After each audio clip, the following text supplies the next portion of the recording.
Materi pengantar salat ya. Assalamualaikum warahmatullahi wabarakatuh. Bismillahirrahmanirrahim. A'udzu billahi an akuna minal jahilin. Pengantar salat kita sudah sampai pada bagian 4.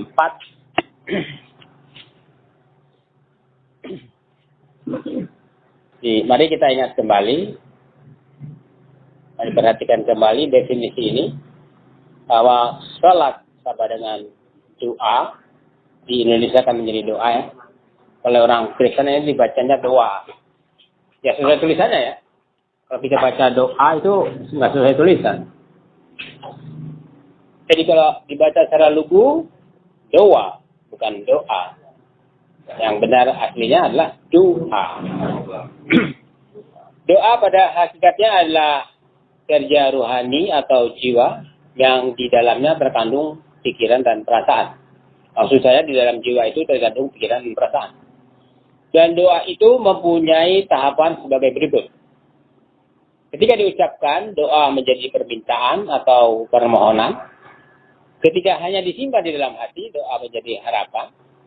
Ketika dipusatkan pada sesuatu yang ingin dicapai sebagai prestasi, doa menjadi cita-cita.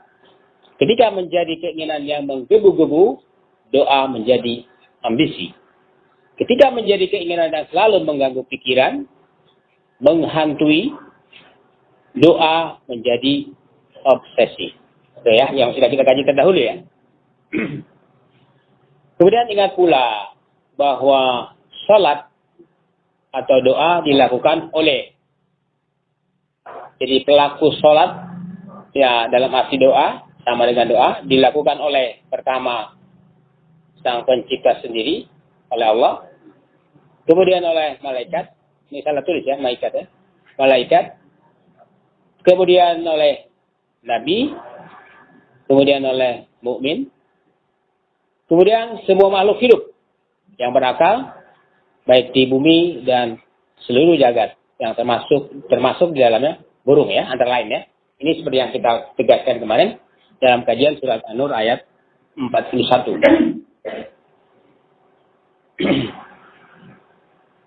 Salat secara umum.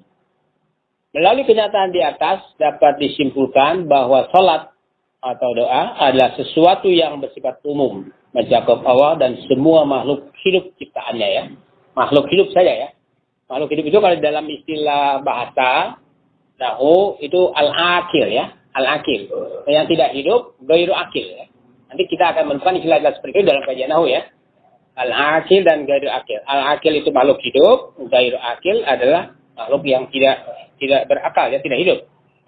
Jadi sebutan makhluk hidup itu di dalam Al-Qur'an, di dalam kajian nahwu, istilahnya adalah al-akil. Kalau untuk yang tidak hidup, ghairu akil ya. Yang tidak berakal.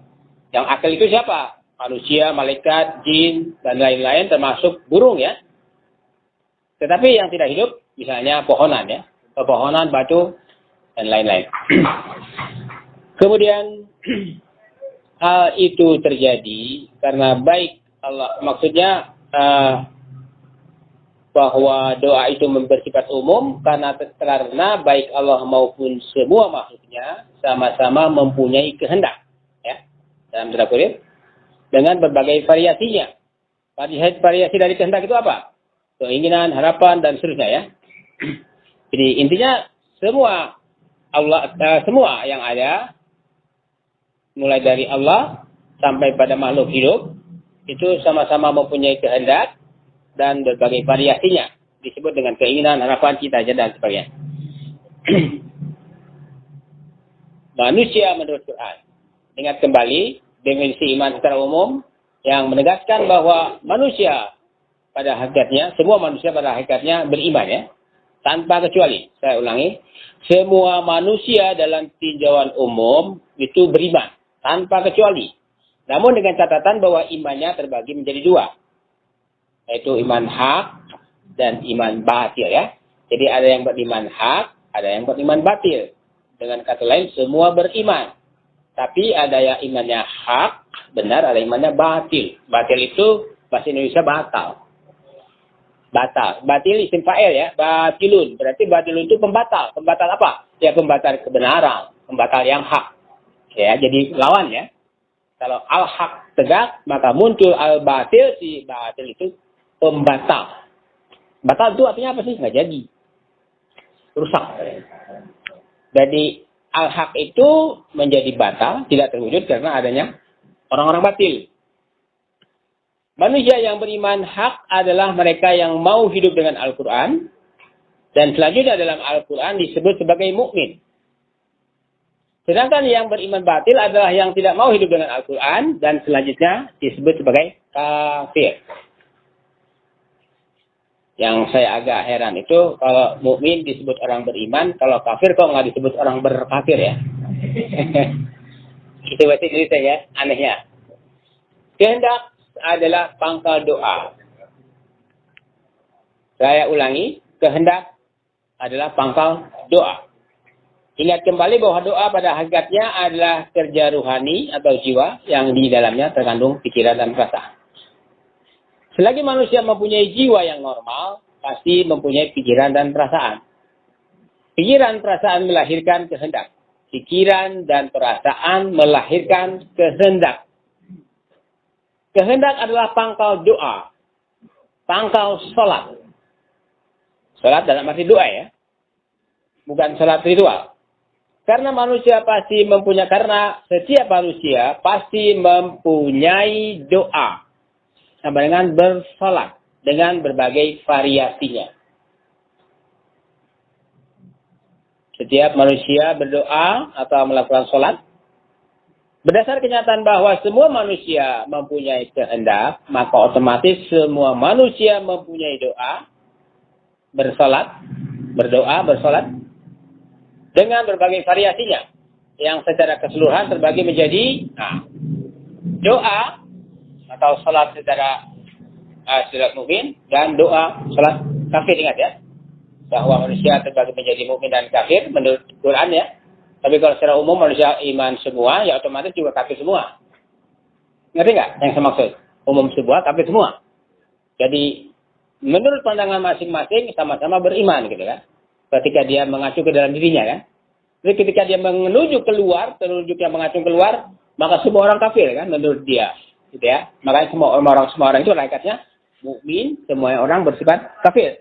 Itu kalau tolak ukurnya nggak jelas. Tapi kalau tolak ukurnya jelas, Al-Quran, maka yang mau dengan Al-Quran disebut mukmin, yang tidak mau disebut kafir.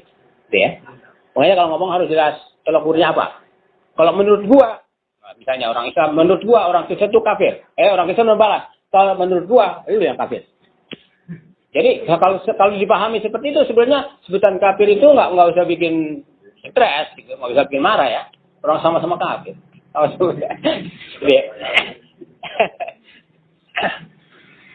Doa sebagai penggerak. Berdasar doa atau kehendak, harapan, keinginan, dan sebagainya, masing-masing sesuai iman masing-masing, apakah iman hak atau iman batil, manusia melakukan tasbih dalam arti kesibukan ya, atau intisar fil ard.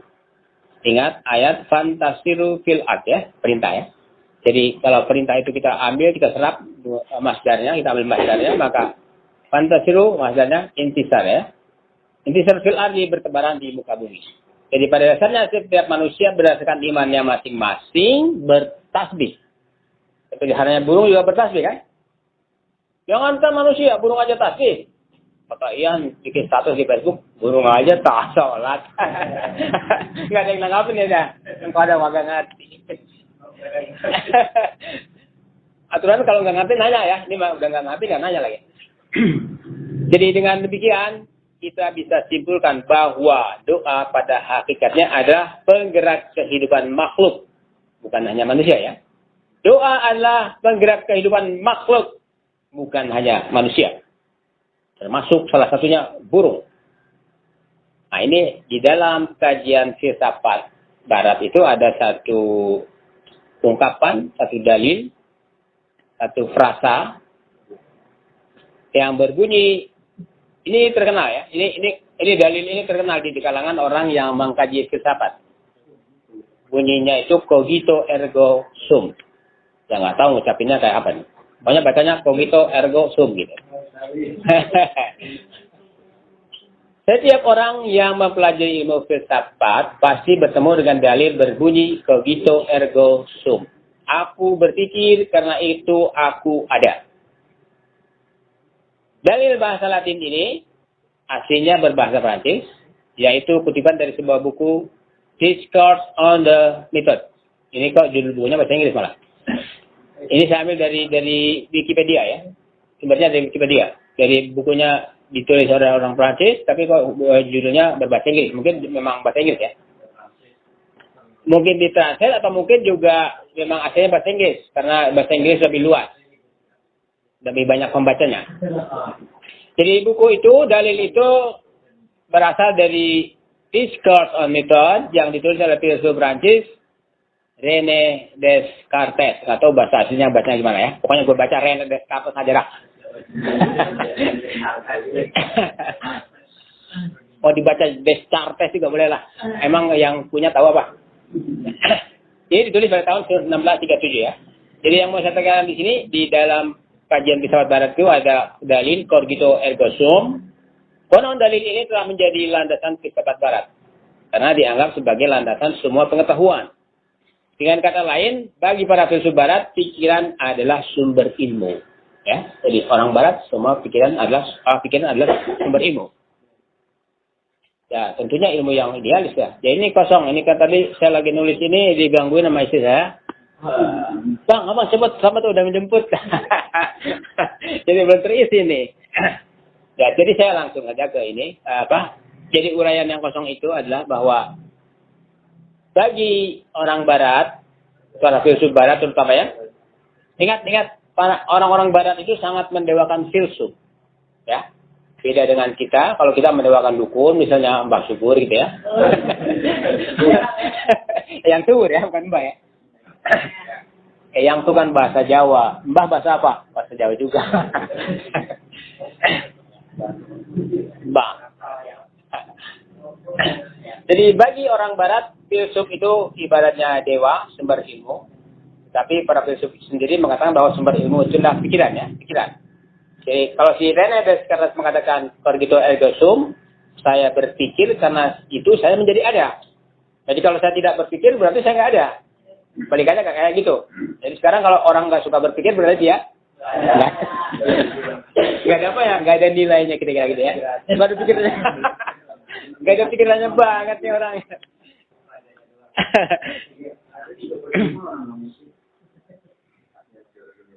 Tapi kalau kita mengacu pada Al-Quran, misalnya pada surat An-Nahl yang terkenal itu apa? Surat An-Nahl ayat berapa? Wallahu akhrajakum min butuni ummahatikum la ta'lamuna syai'an. Faja'ala apa? Faja'alakum sam'a wa basara wa la'afida la'allakum tashkurun. Jadi ingat ya. Kembali, kalau orang barat menganggap terutama melalui para filsufnya, dan filsuf ini dianggap dewa, otomatis mempengaruhi semua masyarakat barat ya. Di masyarakat barat itu yang bersatu filsuf, berdua itu buku yang mereka baca ya. Apakah kalangan filsuf? Yang nomor 3 itu buku-buku novel. Jadi masyarakat barat itu mendewakan filsuf, banyak baca buku macam-macam, termasuk novel. Setelah itu kalau benar bikin novel pengen laku, terbitin aja di Amerika. Di Inggris. Nanti diterjemahkan ke 30 bahasa misalnya, kayak Harry Potter itu ya. Ya, jadi mereka memang manusia-manusia yang maju akibat dari rajin baca ya. Ingat. Makanya kalau ada orang mengatakan misalnya perintah Islam itu lebih ditaati oleh orang barat. Perintah yang mana? Iqra.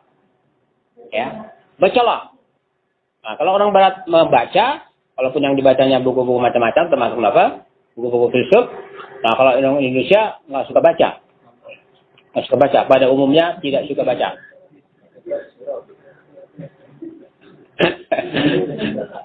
Yang ada baca itu ngeja, ngulang.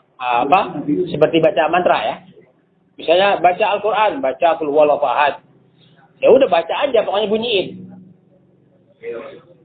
Ya, jadi orang Barat menjadi pintar karena mereka rajin membaca, termasuk mereka juga baca Quran walaupun dalam bentuk tafsir, misalnya berbahasa Belanda, bahasa Jerman, Prancis, bahasa Yahudi, bahasa Inggris. Dan mereka menyerap nilai-nilai Quran melalui bacaan yang disampaikan oleh para filsuf, oleh para guru mereka, termasuk juga mungkin melalui novel ya. Jadi kalau misalnya guru kita mengatakan bahwa ilmu-ilmu Quran, ilmu-ilmu Islam itu banyak dicuri oleh Barat, cara nyurinya gimana? Baca. Ya. Jadi kalau Anda ingat misalnya nanti ya kalau ketemu nanti di buku itu akan kita baca misalnya Islam masuk Eropa. Di sana orang Islam itu rajin baca, orang Islam awal itu rajin baca ya. Rajin baca, termasuk mereka baca buku Prancis, buku Yahudi. Berarti mereka belajar Prancis, belajar Yahudi, bahasa Yahudi ya. Belajar bahasa apa di Yahudi itu? Ibrani. Berarti orang-orang Islam yang masuk ke Barat itu kira-kira apa mereka cuma bisa bahasa Arab? Enggak. Jadi mereka masuk Mesir, masuk Turki, masuk Spanyol, masuk Prancis, masuk Inggris, itu tentu mereka punya. Bahkan ingat bahwa Islam itu pertama kali masuk ke daratan apa? Cina. Ya. Jadi Nabi mengutus dai-dainya ke Cina. Kalau nggak bisa bahasa Cina, kira-kira bisa masuk nggak ke sana? Makanya saya menekankan kepada saudara sekalian, mari pahami fungsi bahasa. Mari kita jangan lemot, jangan letoy, tidak bersemangat belajar bahasa. Jangan sampai kayak jadi tadi nggak kenal isim, apa ya banat tah. Kenal ya? Melupa ya? Lupa ingat kita. Lupa ingat. Ya, jadi kalau kita bandingkan dengan Quran, jelas sumber Quran adalah sumber ilmu itu bukan pikiran manusia ya. Bahwa jakum ibutuni umataikum la ta'lamuna syai'an. Jadi pengajar ilmu itu adalah Allah. Iqra bismi rabbikal ladzi khalaqal insana min 'alaq. Iqra wa rabbukal akram alladzi 'allama bil qalam ya. 'Allamal insana ma lam ya'lam. Itu rujukannya. Nah, itu penjelasan dari yang kosong itu. Kemudian kita langsung mengacu pada salat khusus mukmin ya. Salat khusus mukmin adalah salat yang diajarkan Allah melalui Rasulnya yang mencakup salat secara umum, yaitu kehendak, harapan dan sebagainya untuk hidup dengan ajaran Allah. Nah ini ya. Jadi nanti Anda boleh bikin kalimat yang lain, tetapi intinya salat secara umum itu mewakili kehendak, harapan dan sebagainya untuk hidup dengan ajaran Allah. Itu salat mukmin ya. Yang umum, secara umum mukmin itu punya kehendak, punya harapan, punya cita-cita, punya obsesi untuk menegakkan ajaran Allah, yaitu Al-Quran. Jadi kalau tidak mempunyai kehendak demikian, tidak punya harapan demikian, bagaimana bisa diharapkan jadi mukmin? Nah, sholat seperti ini adalah sholat yang tidak dibatalkan oleh wudu. Tidak tergantung pada wudu. Tidak dibatalkan kalau dia wudu, tidak dibatalkan oleh kentut, misalnya. Tidak dibatalkan oleh najis, yang sifatnya fisik, macam-macam. Tapi sholat yang seperti ini bisa dibatalkan oleh apa? Kemunafikan. Ya. Kekurangan semangat. Kelemahan semangat. Suka lalai belajar. Malas ngaji.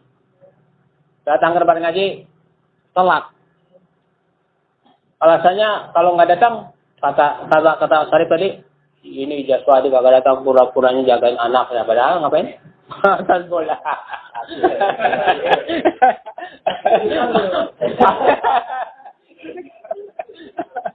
Pura-pura ngajar di jagain Daud ya. Padahal dia nonton bola. Jadi saya ulangi ya. Salat secara umum mewakili kehendak, harapan, cita-cita dan sebagainya untuk hidup dengan ajaran Allah. Atau gampangnya kita punya keinginan untuk menegakkan Quran, itu sholat dalam arti umum ya. Yang harus ada pada diri setiap mukmin. Nah, coba kalau saudara ingat pada salah satu surat dalam Al-Baqarah, sholat itu innaha lakabiratun. Sholat itu benar-benar berat.